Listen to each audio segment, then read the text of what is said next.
Hello everybody, this is Goji73 here with a figure review.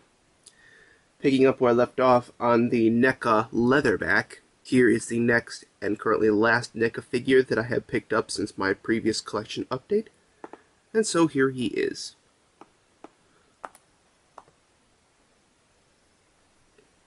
The Battle Damage Series 2 Gipsy Danger. Now first off, let's get on to history, as well as some specifics about Gipsy Danger. Now first off, Gipsy Danger is a Mark III Jaeger, much like how the kaiju are categorized by, well, their category, like Category 1, 2, 3, 4, 5, all that. Gipsy Danger is a Mark III Jaeger, which is basically like middle class from what I remember about the Jaeger categorizing system.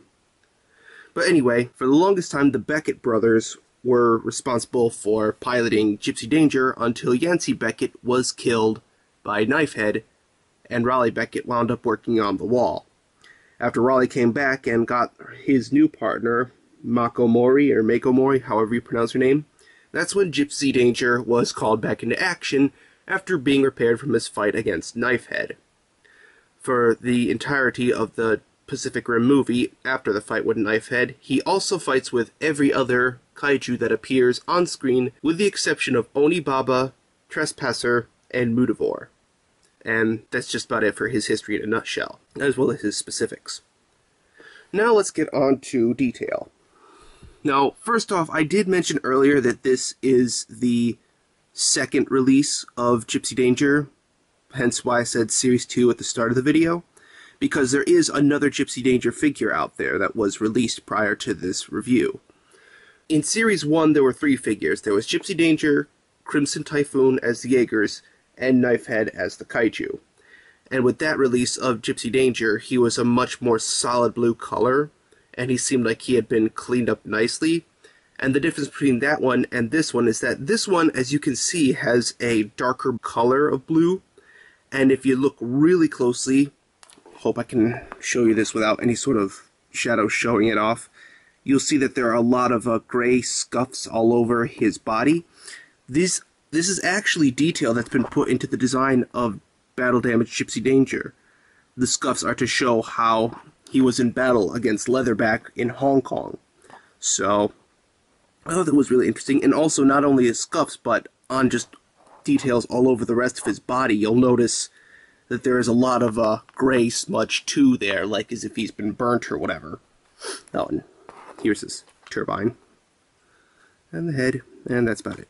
So yeah, apart from that, overall, it's basically just a reissue of the Series 1 version of Gipsy Danger, but the only difference is just paint job. So overall, detail is very nicely captured, although, however you define battle damage, it's pretty nicely captured. It gives Gipsy Danger sort of an aged look, which is really cool. And as for superpowers, unfortunately, I'm not going to be able to show that in this video because, from what I've been reading online, in the 4th quarter of this year of 2014, there's going to be a 3rd Gipsy Danger figure that's going to be released by NECA in the future. And this Gipsy Danger is going to have a lot more attachments that show off Gipsy Danger's abilities that this release, unfortunately, doesn't show off completely. So, to make up for it, here are all of Gipsy Danger's weapons. Gipsy Danger's weapons include a plasma blaster for both of his hands. His hands morph into these plasma guns that shoot dark matter from them. He also has a chain link sword, which admittedly I do have. This is what they look like, and 2 of these actually come with Gipsy Danger's hands. Speaking of going back to detail as well, since I might as well show that, if you can see that right there, there's a little socket right above his wrist, and you can put in this sword to give it the effect that he's using the sword like he did to kill Otachi in the movie. And it fits in really easily like that, so yeah, we'll give him a sword just to show that off. But yeah, he has his chain link sword, which is a cool little attachment. He also has these thrusters on his chest, which I showed earlier for detail, and those are not necessarily a weapon, but if he shoots the exhaust coolant, or whatever it's called, the thing that keeps Gipsy Danger cool, he can use it as a freezing weapon against kaiju. He uses this to destroy Otachi's tail in the movie. And one more unintentional weapon is, you notice this orange little turbine in his chest right there? He can actually fire a heated laser-like weapon from it as sort of an exhaust weapon. And he uses this to kill Slattern at the movie's end, which is really, really cool. It's sort of like the Mega Smasher from the Guyver series, if anybody remembers that. So that's just about it for Gipsy Danger's weapons. And now under Articulation. Much like the rest of the NECA figures, he has a lot of points of articulation, both his elbows and his wrists move. His head doesn't move, unfortunately, but that sort of it does rotate a little, but not to the point where it's noticeable. And his legs move at 4 points each, so that's 1, 2, and 3, so that's 6, 7, 8, 10, 12. So 12 points of articulation, really nicely captured. One more thing I should probably mention with superpowers, since I accidentally forgot to mention them, is he does have a rocket punch, which is in the thrusters on his elbows, I believe. And he uses them against Leatherback in the movie. So, yeah, little thing I thought I'd mention there, because I didn't at first. And now let's show sizing. Here is the first kaiju that we see him fight in the movie, as well as the first kaiju I do have on me. Knifehead. And as I erroneously said in his review, Knifehead is indeed very underscaled, and for that I apologize. So unfortunately the scaling is very off, because Knifehead was actually about eye to eye with Gipsy Danger almost. So this is not Gipsy Danger's problem. It's just something I thought I'd show off here. And now let's show off somebody else that I'm sure you all know, Ultraman. And this is again just to show off what the NECA figures look like to some of the Bandai figures, because as you can see, Gipsy Danger is huge.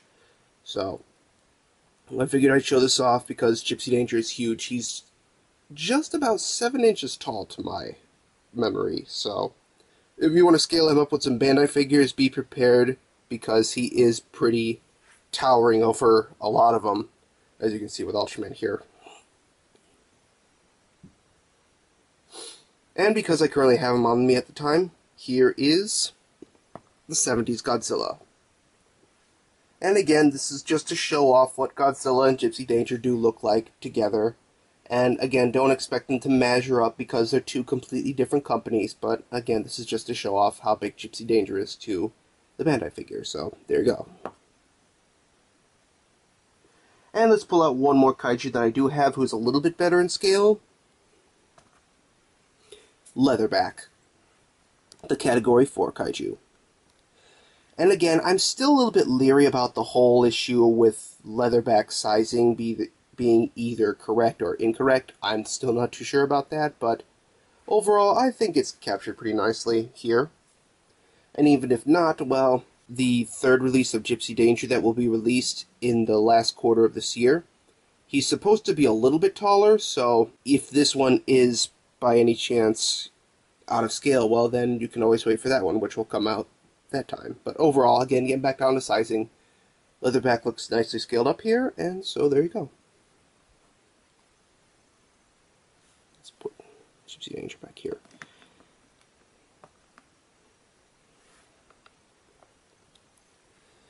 And so that just about does it for this review. History, he only appears in one movie, but he's one of the older Jaegers that have lasted since the Kaiju War, or whatever you call it. Detail is very nicely captured. Weapons, he has quite an interesting amount of them. Articulation is pretty basic, but there are a lot of points for a lot of posability. And sizing is, well, in comparison to the two Pacific Rim figures that I currently have on me, I'd say sizing is just about accurate. So overall, I'm going to give this figure a 9 out of 10. And so that's it. I hope you enjoyed this review.